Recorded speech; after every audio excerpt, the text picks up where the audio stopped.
Good evening, everyone. Welcome to another Mish-Mashing Battle Lounge with the 2MK team. Hopefully, my voice is coming through fine, and we are, as always, playing Street Fighter on this Monday.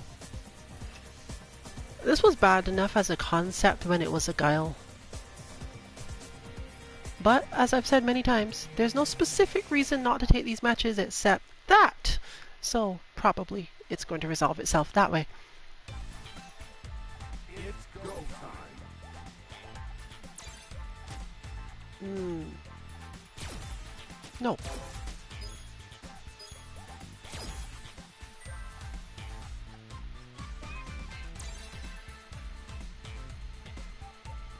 Moving forward then. Let's do this.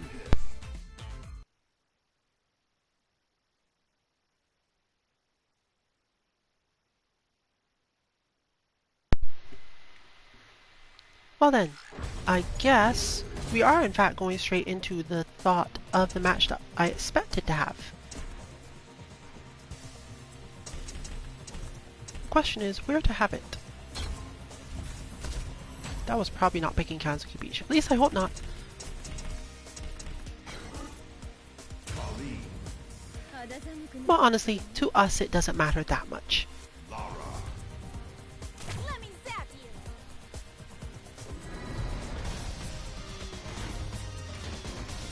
In fact, if it did pick Kanzuki Beach, no, it did not. This is probably among my favorite stages, so that's also just as good.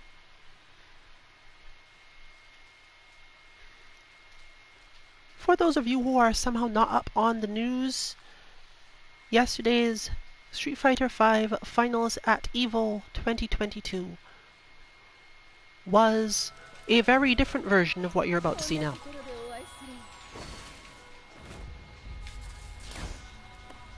Although the costumes are about right. Round one. Fight.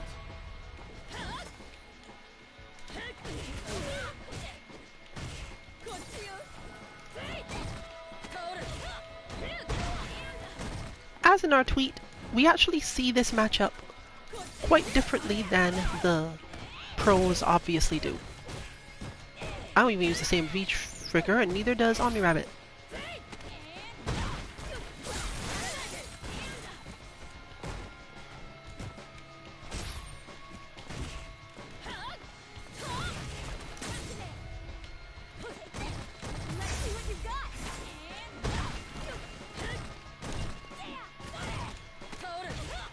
Plus, I'm sure that Kawano has much better punishes than that.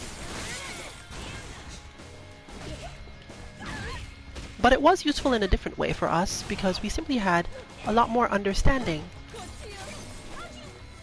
of what's going to happen in any given part of that match, because we played it often enough. And obviously, when the top players in the world are playing your characters, you pay attention to how they play other characters and how they play other matchups. So I know partially why the things that happened in that match happened. And I have some understanding of why it adapted and changed in the way it did when it did.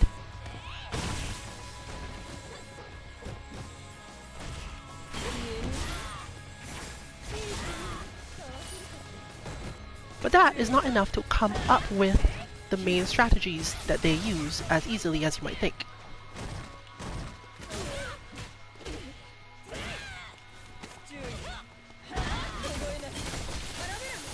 And I dropped it.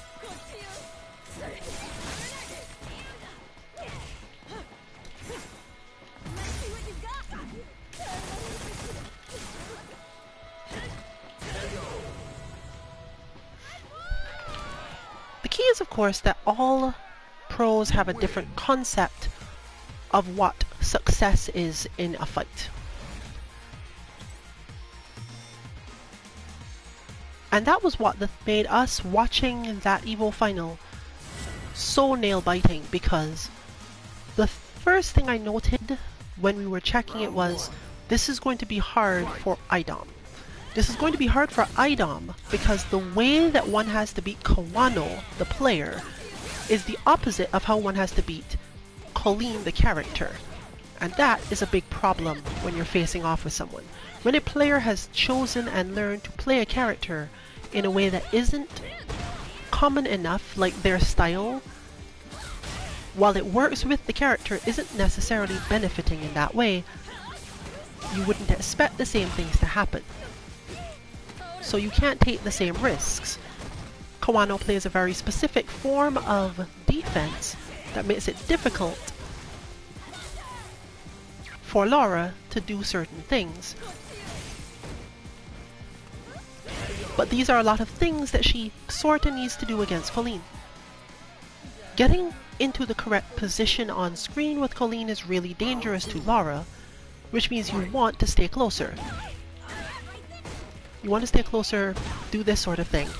Make sure that you've got as much advantage as you can get, and keep it. But there's a specific form of fearlessness, you could call it. Confidence in movement, I think, is probably the better way to say it, that Kawano has that allows him to play the character at the level he does.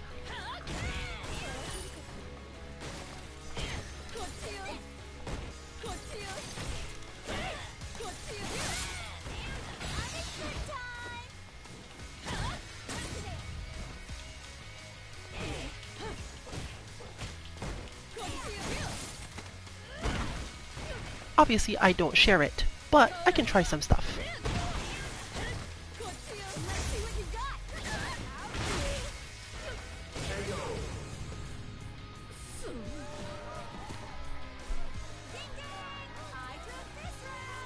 But we're not here necessarily to commentate on EVO finals because it was just too good all around. There's a specific thing that was happening that really matters, but it really isn't something where our level of talking and skill is going to be something that you can benefit from understanding. If you want to understand what was going on in that match, go watch it.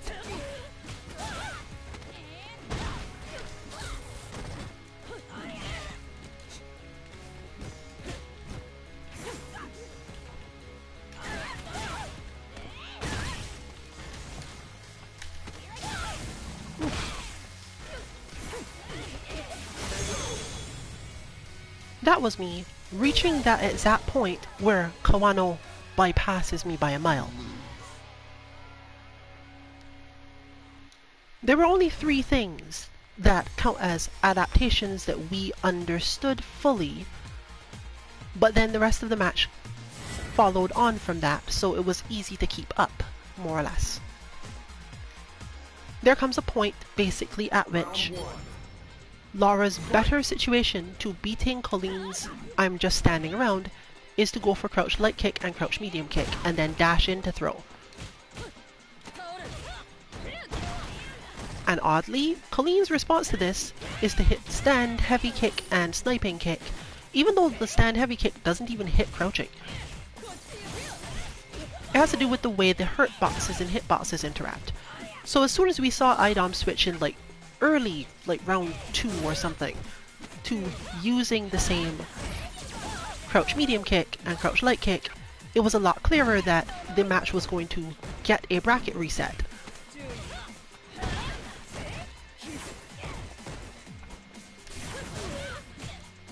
But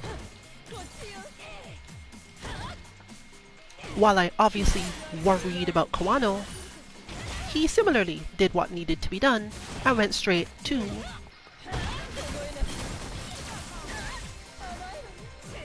sniping kick.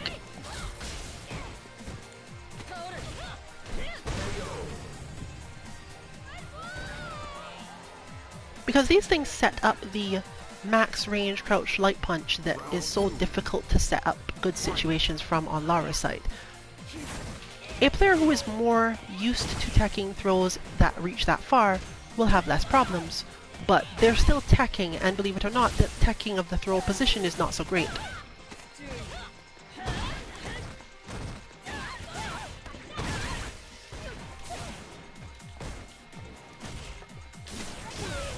Grabbed.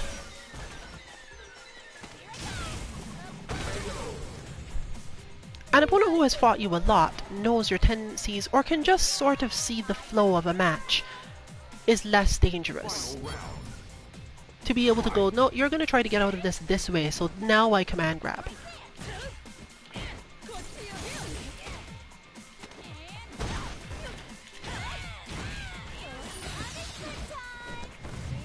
Or knowing that that reaches.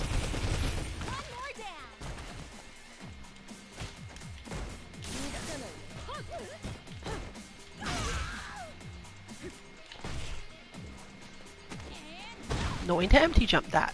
And knowing that I wasn't going to anti-air either.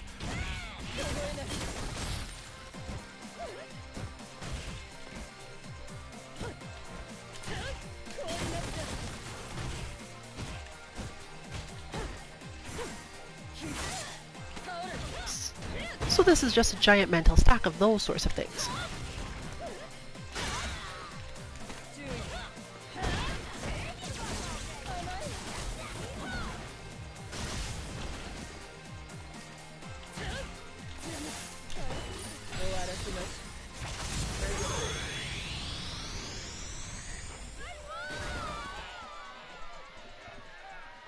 You win. I think the hail hits if Laura V reversals. However, Omni has just pointed out to me through other channels that that was probably a V-shift moment, and that's how you know that you're not there yet.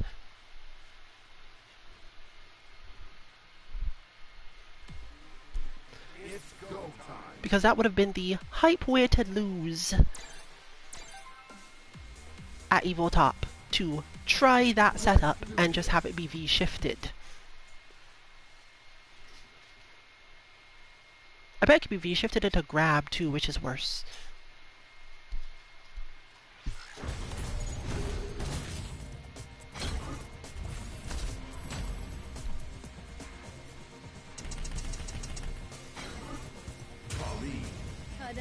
Unfortunately, I don't feel like I really learned a lot watching Kawano about playing the character, both because we use different styles in neutral and because we use different V triggers. Though the damage doesn't necessarily play off one way or the other, the overall feeling is that Kawano's abilities are just too high above mine, and the things that are shifting when he makes decisions, I can't keep up with. The thing I can keep up with is mental state, which is useful, because it's always somewhat heartening to watch a top player get into the same mental states you are in. You can literally see it in their movement, on their face, if you've been playing these games for long enough. But then you can learn, what do you think is the response here? Round one. In some cases, you'll be Fight. taught something, which is great, and in other cases you'll be validated, because whatever it is that they choose to do is the same thing you choose to do, or try to do.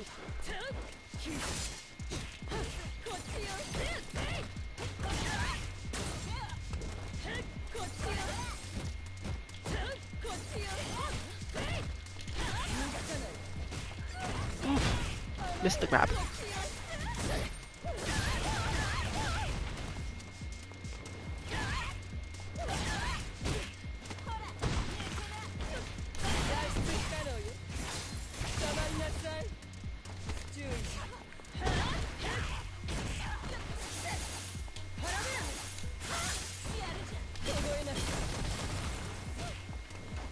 Missed it again.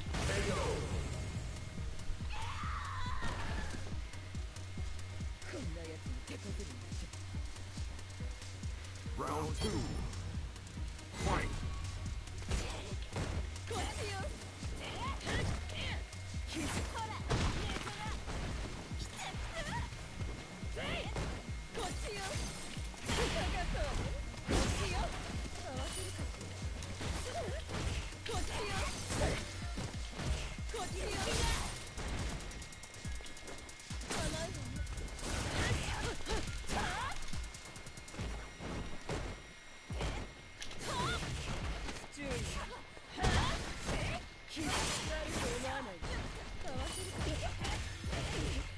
Should not have done that.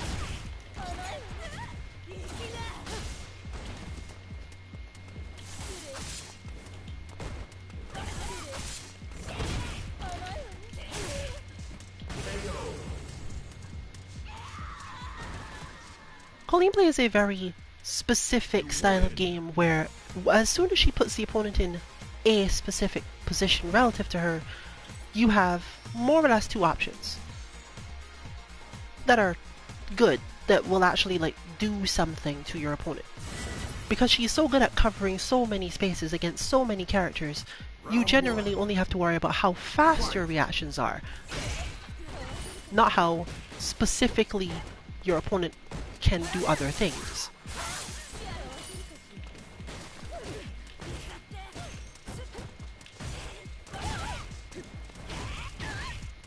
Is that a high? I think that probably is a high. Because that's what they do for those moves.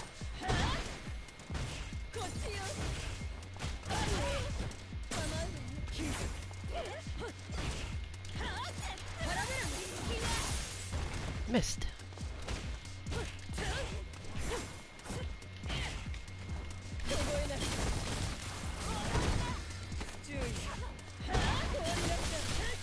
And dropped it again.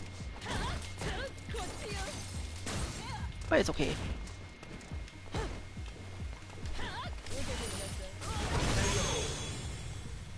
That was not. I forgot how long the projectile invincibility on that move is. Round 2. Fight.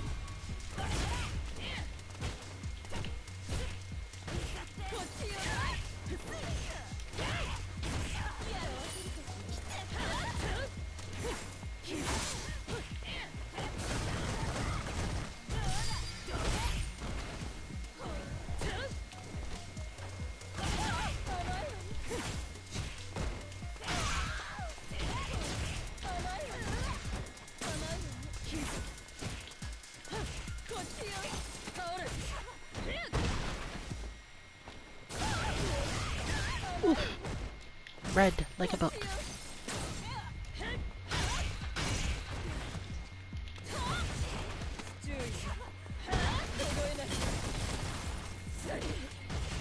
I missed the slip. That is going to take me a long time to get right. You lose.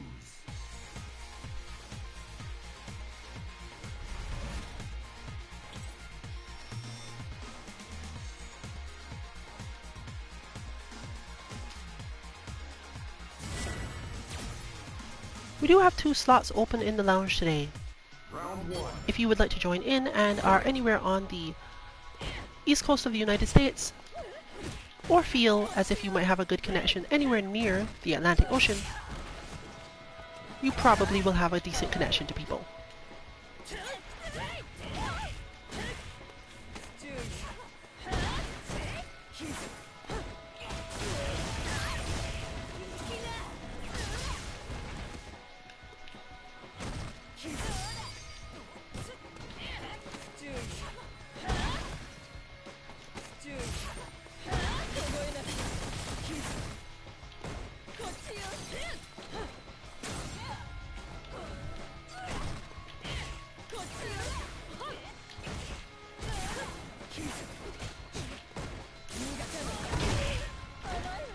Don't even know what that was about.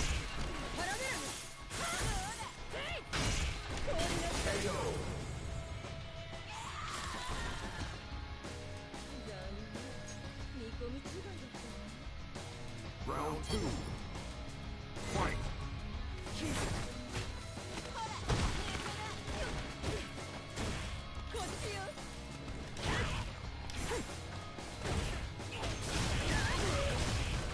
Juri fortunately has so many good ranges that while it's still true that Kolin's abilities mostly work the same way,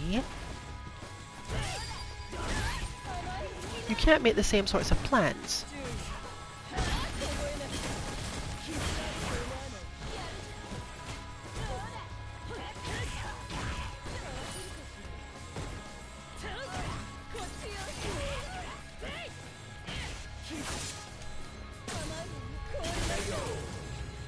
And you must instead rely on the fact that Juri can't move forward as quickly as she might like in a lot of situations. Create space between you and either wait for her to do pinwheel, hopefully blocking it, or let her poke forward a little bit, and then you can use the fact that you have one of the longest crouching medium kicks in the game. It's go time.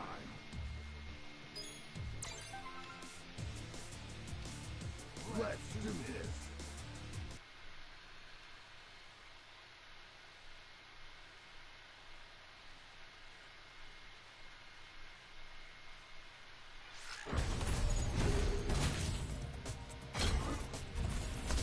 A good run for stages as well, so let's see where we go.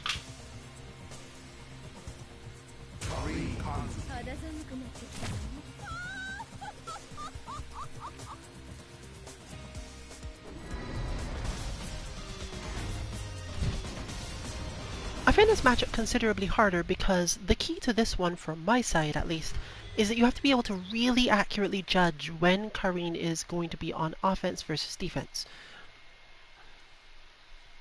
If you've got enough meter and good judgment, you can get away with a lot of things, but because she has superior reach in almost every position, lots of different normals that hits at lots of different heights, and the ability to use Rasenha to mess with you if you try to walk in too easily, you're usually finding yourself trying to poke at max range almost all of the time, and counting on her relatively poor anti-airs.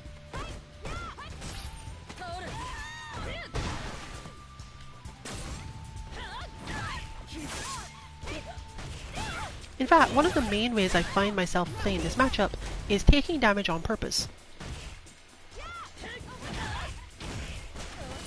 Or risking taking particular types of damage on purpose.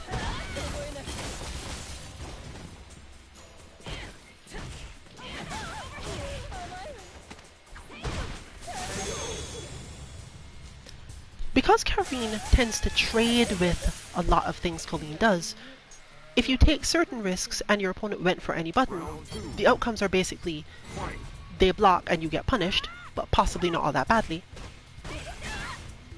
Really depends on how much meter she has and how she's feeling that day.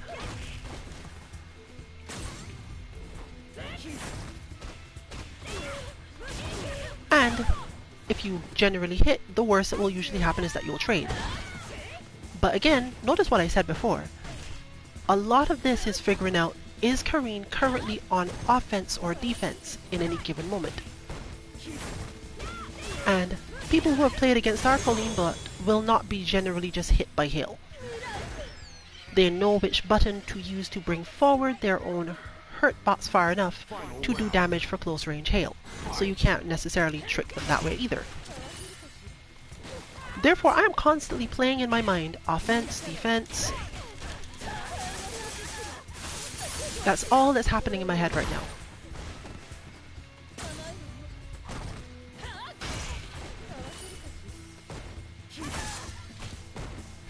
The better I am at it, the more damage I'll do,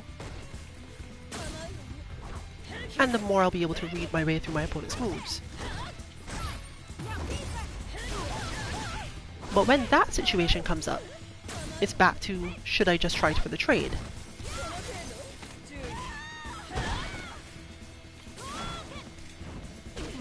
I keep on missing that because she always does that way. But solo. And I keep on dropping that too.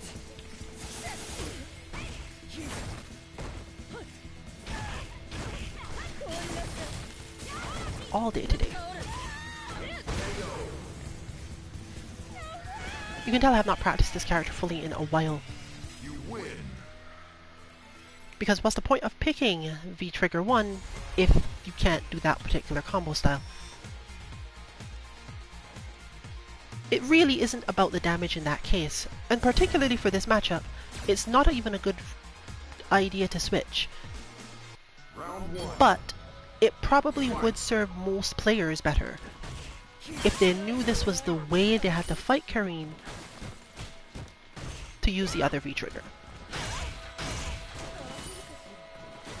Because if you're spending a lot of time trying to figure out whether or not your opponent is on defense or not, the chances are that you don't actually have a guarantee to use the purpose of that move.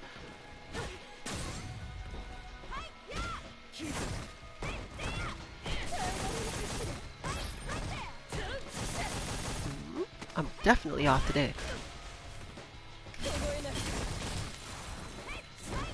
There we go, got it this time. Similarly, you'll notice that I don't really parry in this matchup because it's the same sort of thing. By the time I've decided whether or not my opponent is playing offense or defense, parry is not a decision I'm in a position to make anymore.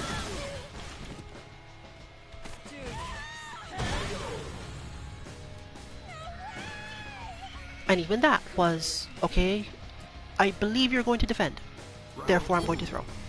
The worst that will happen is a tech, and even in this matchup, tech is sort of in Kolin's favor.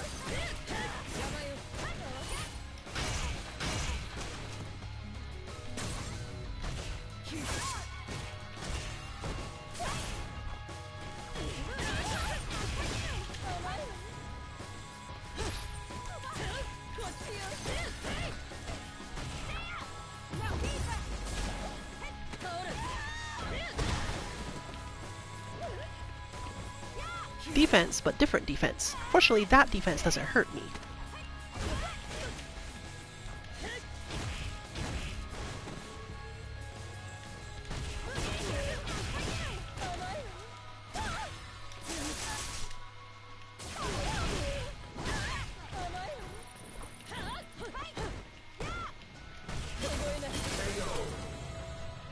Well, at least I can confirm that one still sometimes. You win.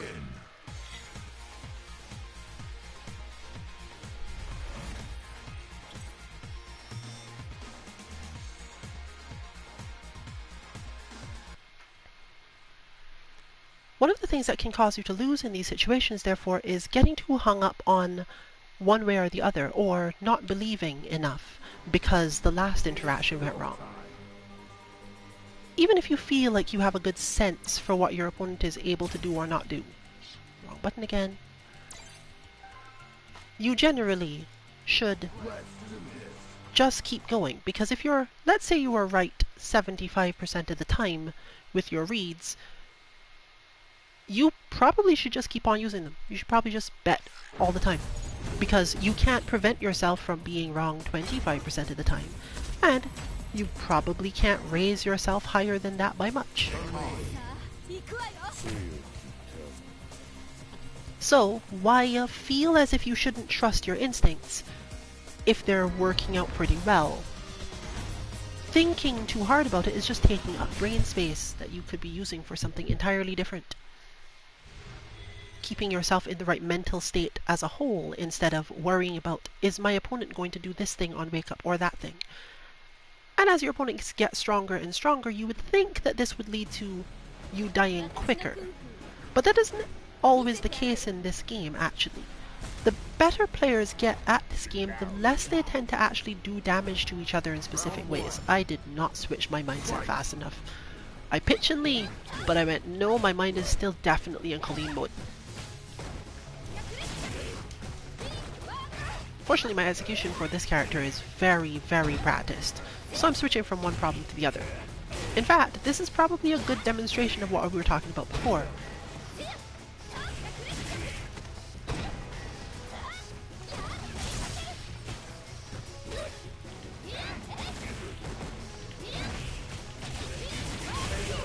It's one thing to beat Chun-Li, and another thing to beat me playing Chun-Li. And right now, it's beating me playing Chun-Li but in Kolin mental state.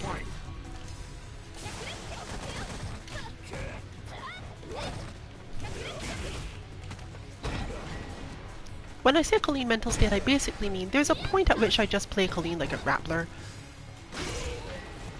and hit stuff like that.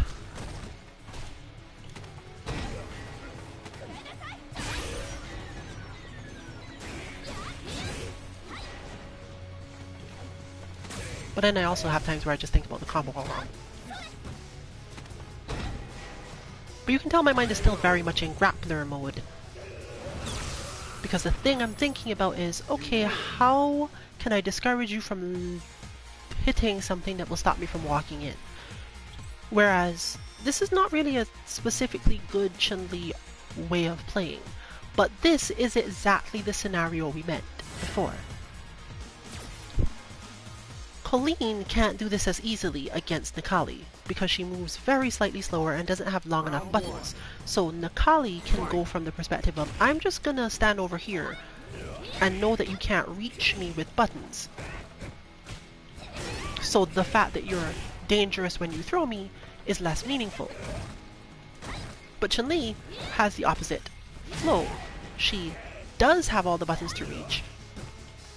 And as soon as I've switched my mind out of the mode of I'm actually trying to hit those buttons as the primary strategy and gone to, okay, I want to throw you because that's what my mindset was on before, my opponent's mindsets change slower than mine.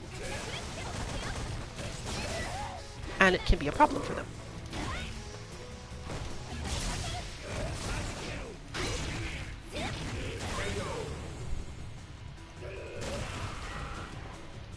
So I've, in this sense, put DWuulfe in the same quandary that we perceived the Idom was in.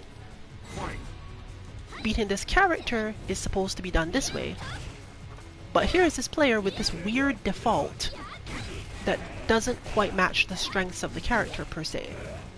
It's not terrible, but it's certainly not what most people consider playing them as optimal. This does change over time though, because we did have a scenario way back at the beginning of this game where someone effectively went, there is no way that you can play Karin against Birdie and manage to do much of anything because Birdie's footsies are just better.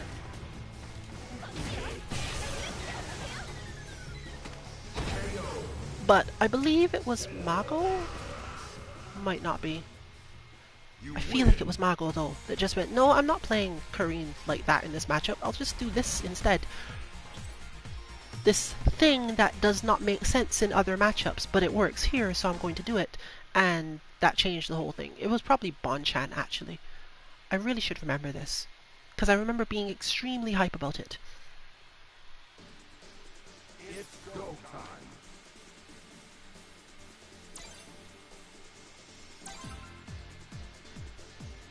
Let's do this.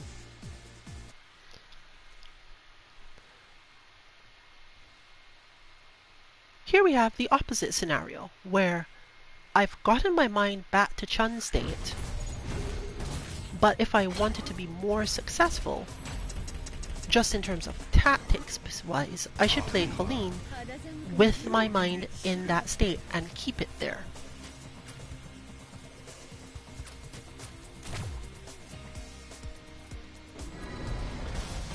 Because Akuma versus Kolin is usually not particularly fun. He's slightly faster than Karin and is never really required to be on pure defense. He has enough moves that act as both that you shouldn't usually make judgments that way, at least I don't.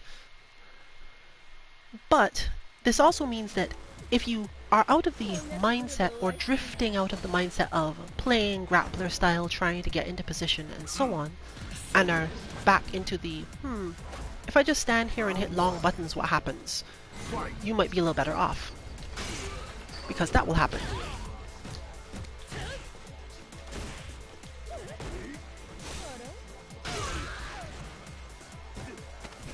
I never noticed to ask what she says when that happens.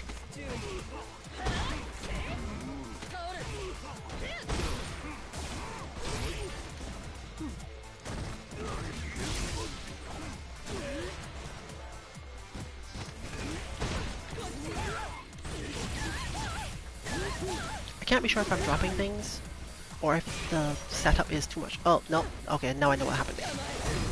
A little too laggy today. Don't know why, but a little bit.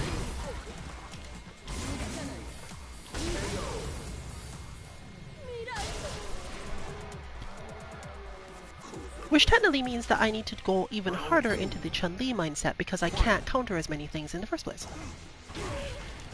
I'm always going to be just a little bit off because there's so many micro walk situations required for this matchup that being off in any way is a problem.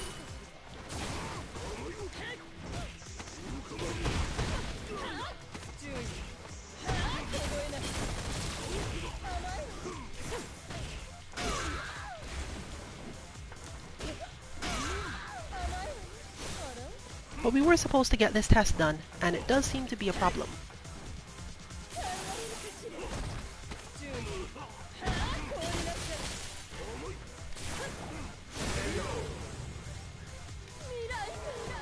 Still, it may just be to me, and therefore it's not really going to be an issue if I lose it, because this will allow Sun to get more tests against other people.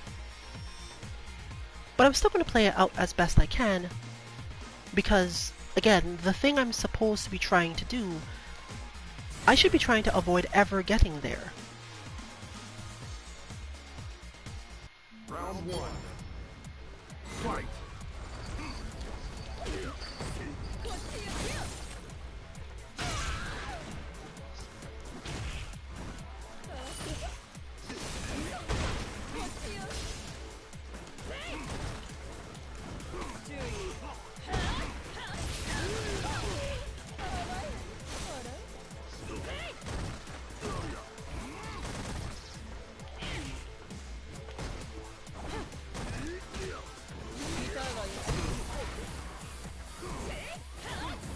Why did my mind just take to Tatsu?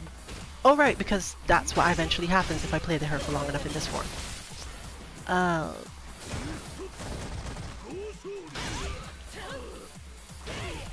Right, there's a dash up.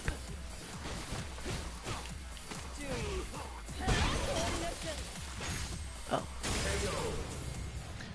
I overlooked the one big problem with playing Kolin and choosing this V skill. My mind slowly turns into Shermie, and then I want to do things that Kolin cannot do. Or rather, that she cannot do in a way that would make sense for doing them here.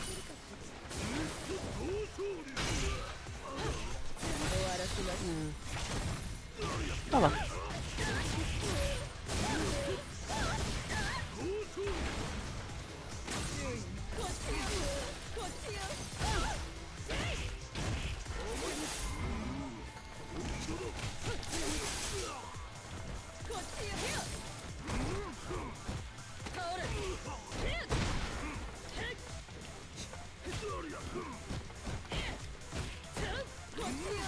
No, I think it's Sun that's having the problem with whatever little lag we've got.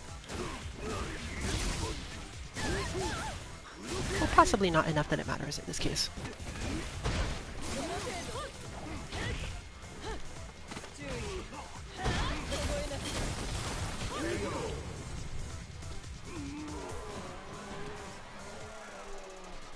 I had lots of room behind me, so go for the hard slide and poke.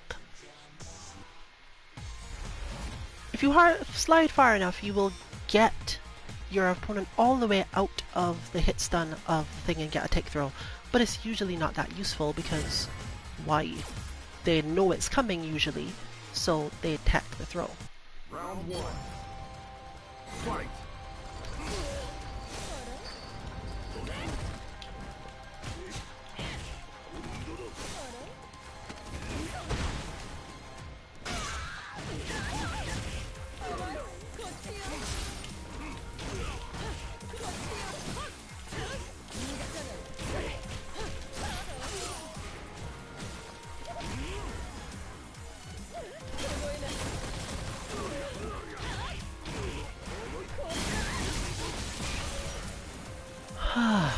I was so sure that was going to fail.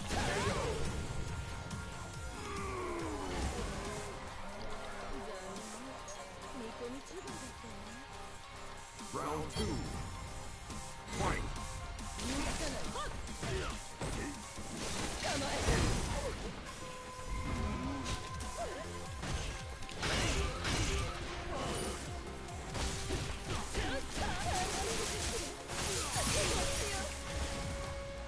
I've forgotten how to finish this bit. Alright, I guess I'll guess it like that then.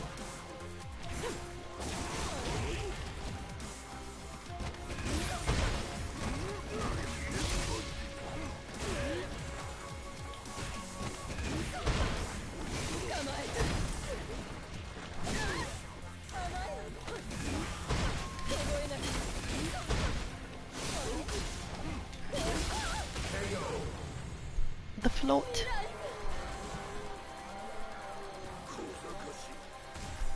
Final round. Fight.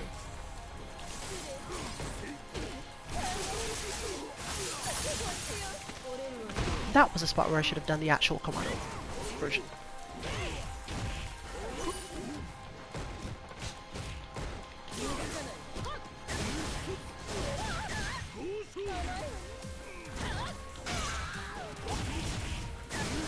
but I did drop the original thing I was talking about, so now I'm not really sure where to go in that sense, because I still should try for it, but I'm so in the Shermie mode of mindset now that it's difficult.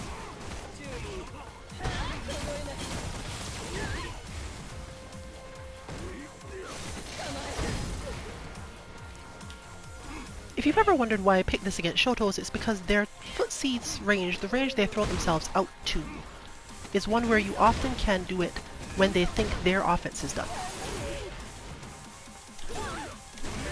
And I failed the wake up parry. But as I said, it's probably better this way, so I'll be able to get full reports from everyone else about whether or not it's a problem. This is one of those matches that I don't always risk playing in lag because it is so much of a one frame situation. At least if you had to actually parry people. There's a lot of one frame perfect stuff in there.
Round one.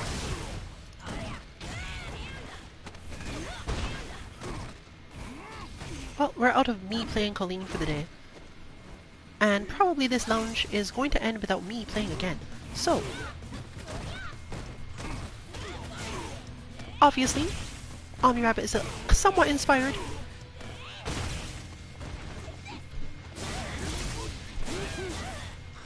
We were specifically discussing that while this is a really wonderful character for this player, there's no sign yet, possibly at all, of Lara in Street Fighter 6. And from the design perspective, we can usually make some predictions about these things. For example, Guilty Gear Strive, we figured Bridget will come eventually, but Jam we have like no real expectation of. She might still make it, because at some point they stop caring about whether or not regular people can play the game and just start showing off. But the way Jam's systems work, the way her mechanics work, mean that she's either going to be terrible or insanely strong, and they usually don't like to mess with that if they can avoid it.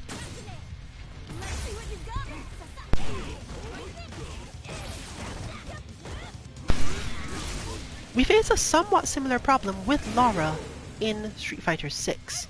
The way Street Fighter 6 is so far been designed and shown to us, Lara might be too strong to put in the game without taking away the things that make her iconically Lara. And she's a relatively straightforward character.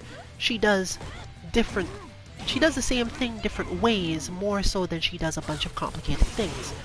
And you can therefore get very good at doing that same thing lots of different ways. This is literally OmniRabbit's specialty.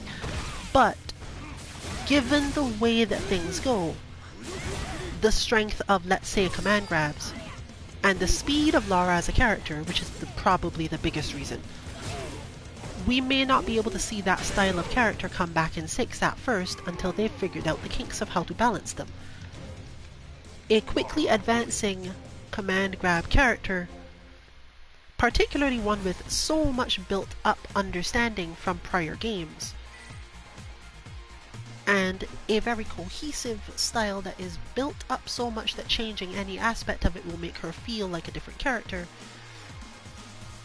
And she doesn't even have a previous principle to work from. Whereas Chun-Li or whoever else, they can go, well, we know how these characters played in Street Fighter 2, so let's just go back in that direction. This is Laura's first Street Fighter. She is built at least somewhat around the systems of this game. And while I can definitely see a form of Laura that appears in Street Fighter 6, I can't be sure that she'd be balanced either, for good or evil, let's say. In fact, if they decided, no, we're never adding this character, I wouldn't necessarily be surprised.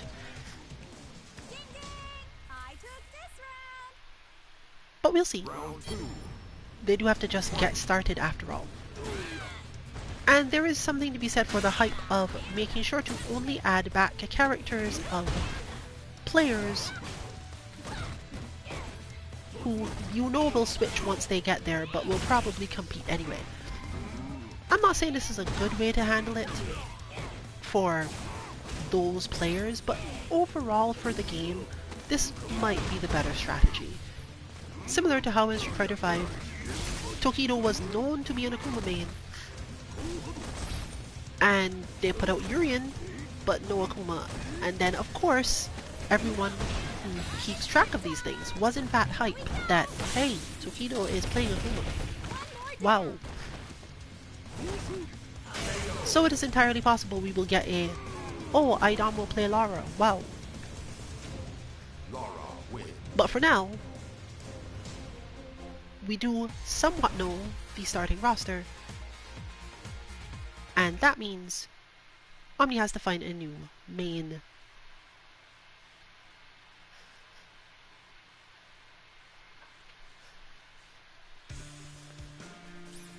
Fortunately, that main was revealed at EVO 2022.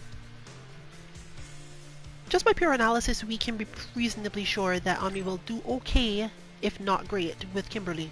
So, we're not worried from that front at all.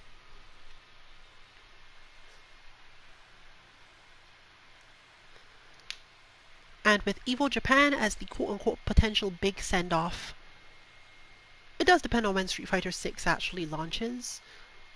I would certainly expect that Street Fighter 5 will stop being a... Would it stop being a main game at EVO next year? It depends on how well 6 is doing and when they release it, but they should have just enough time to get everything set up. On the other hand, people tend to do a lot of entering, so we'll see what happens there.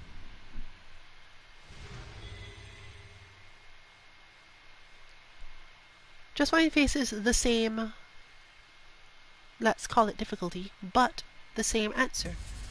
Juri's reveal at EVO 2022 basically gave us the clearest idea of what they were going to do, and it was probably pretty predictable. She needed 3 things, and they were going to take away one of them. And it's not really easy to tell how people would prefer this character to be, but they're certainly willing to put her back to where she was. By that I specifically mean, before she was a fireball character with a lot of complexity in those fireballs, but also built for a game with lots of focus attacks where those fireballs could be easily countered, and where long combos of specific types were more so hype than stress because of things like option selects. And of course you could just uppercut. With all of those things gone, Juri needed to be designed a specific way for 5. So she got a bunch of stuff that wasn't entirely cohesive until you really understood her as a character, making her kind of hard to get into. But eventually, they wiggled out most of the difficulty.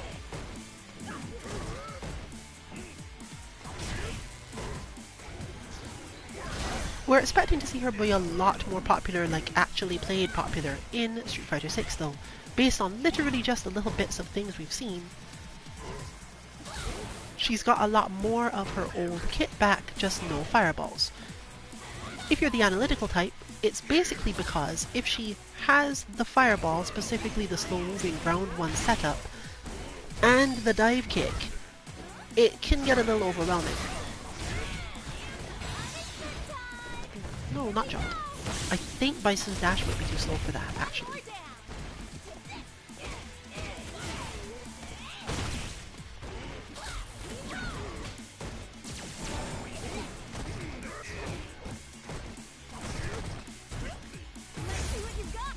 Watching the pros play this game reminds us easily that it is actually lots of fun. If you're not having fun playing Street Fighter, spend more time watching high-level Street Fighter, because either it's that you could learn a lot of things that would make your game more fun, or your opponents are terrible. And I'm sure there are many of you out there who have the complaint that your opponents are terrible. Round one. Fight. I'm in no position to say whether or not we are good enough to count as not terrible in specific ways, like skill-wise, but at least in terms of, let's call it spirit, we tend to be not terrible. So, we're always happy to fight more people. Unfortunately, this game does not really allow for the loser stays on setup. Even when it would really be the best thing to use, it tends to be a little unclear. It's not easy to indicate to a player who is new but doing well and we want them to keep fighting that, hey, we will push you back to top so you can keep having your matches, and that will generally cause people to leave somewhat. Still, hopefully the little bit of exposure will mean that if you see us around, you'll know that you can jump in and get a relatively serious match.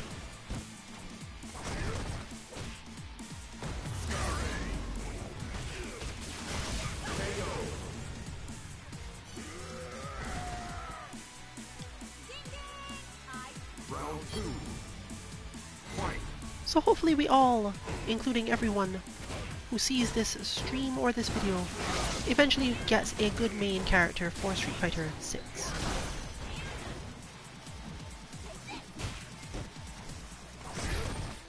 Though I am gonna miss watching JustVine do that specific thing.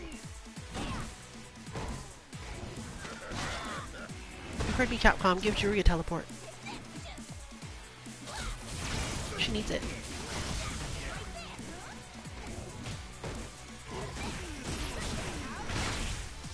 Although honestly, if they give her instant jump dive kicks, or even semi-instant jump dive kicks, we might get that instead. And that's always fun.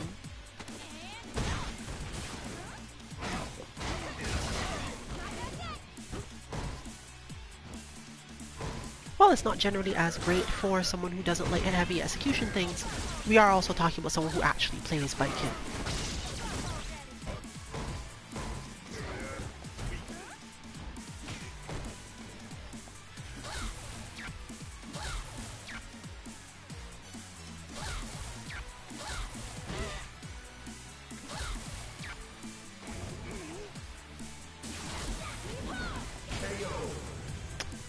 That decision was a little odd.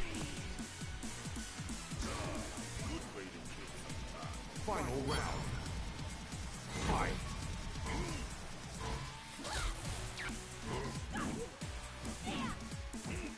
There we go.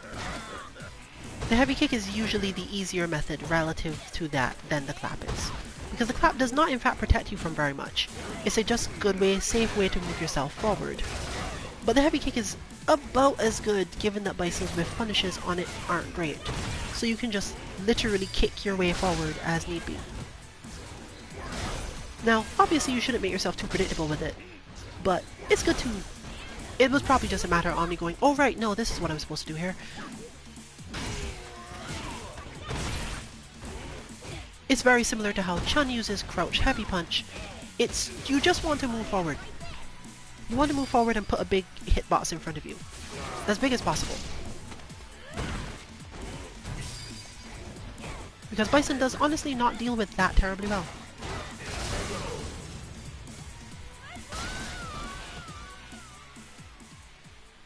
And Bison wins. Against slower characters, he tends to get entirely out of the way.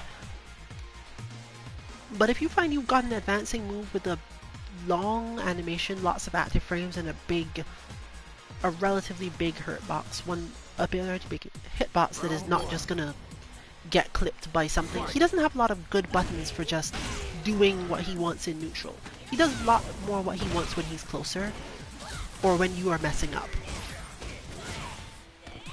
The best counter he generally has is to switch at that point just a little bit to actually going for the head stomp. Similarly, because most of these moves are in fact parryable, and if the player was going to be a threat otherwise, a big threat otherwise, in terms of reaching you for parrying, then they weren't using that move. They didn't have a reason to do that. So you can just walk forward and parry sometimes, or walk backwards and parry sometimes, or best of all, refuse to walk anywhere and parry anyway. Psycho Burst is obviously the good way of solving the problem as a core concept. The problem with Psycho Burst is that it tends to leave Bison too open to certain types of counterattack, whereas parrying or just hitting stand heavy punch will usually be a little safer against the sort of character we're talking about. It's not that they won't hit you, it's specifically that when they hit you, it's normally not that dangerous.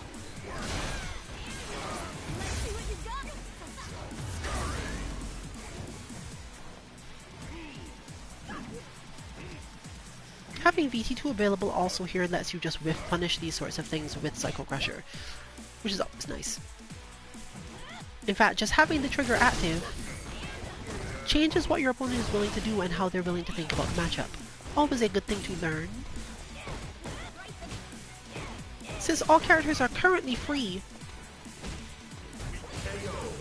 if you've not got certain types of practice done, particularly with our advanced bots, you might want to jump into Street Fighter for a bit and see what bots you can get in.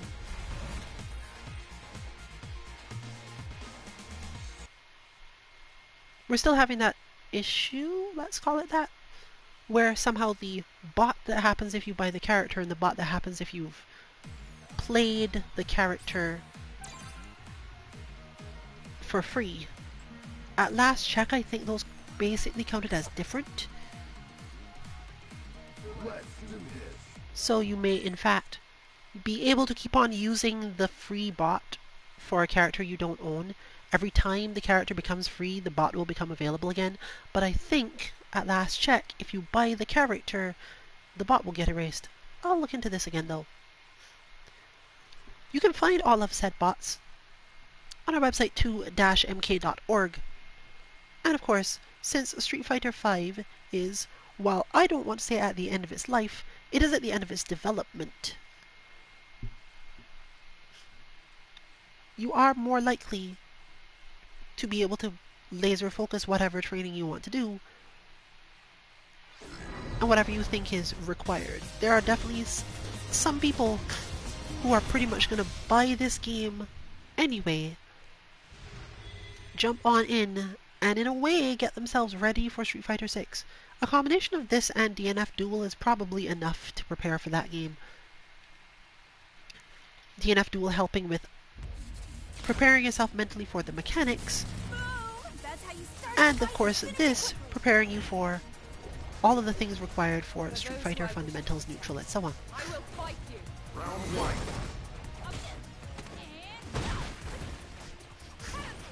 We have no sign of Karin yet either, which is actually somewhat surprising to me because she seems to fit the systems that they intend for 6 well enough that I would probably have expected her to be day one. But on the other hand, it could be sort of the same thing. If you were in development at the time, I would bet you that it would be better to bet on playing Karin anyway, and probably playing Chun until Karin was released. But it depends on lots of things.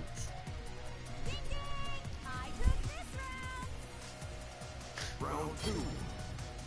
Fight.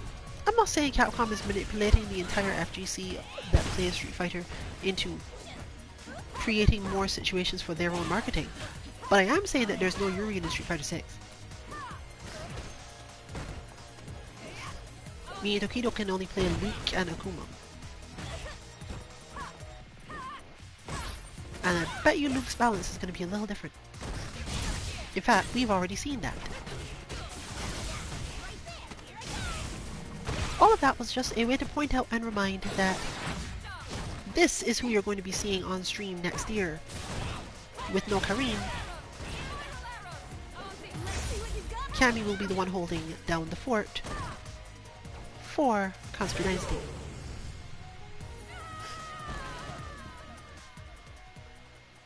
Lara wins. Which will probably be the main way to, if she chooses to, shift. Just keeping the RuneSiren tag as the main one because there is no more Kanzuki in the game at the time. On the other hand, it could be really funny to just do that specifically because there is no Kanzuki in the game.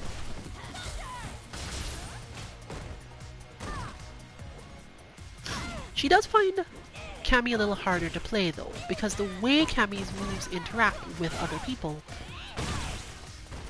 and the general staticness of them means that you have to get really used to not having a certain option that Karin almost always has. You'd think they were the same because overall it should generally feel as if you only need to press crouch heavy punch instead of stand heavy punch, but this doesn't actually work in practice because your opponent is trying to stand somewhere different against Cammy than they are trying to stand against Karin. And the shift in your opponent's standing intention changes how you have to play your character.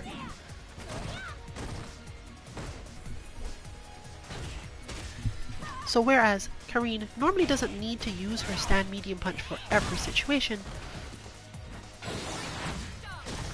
Cammy needs to do it a lot.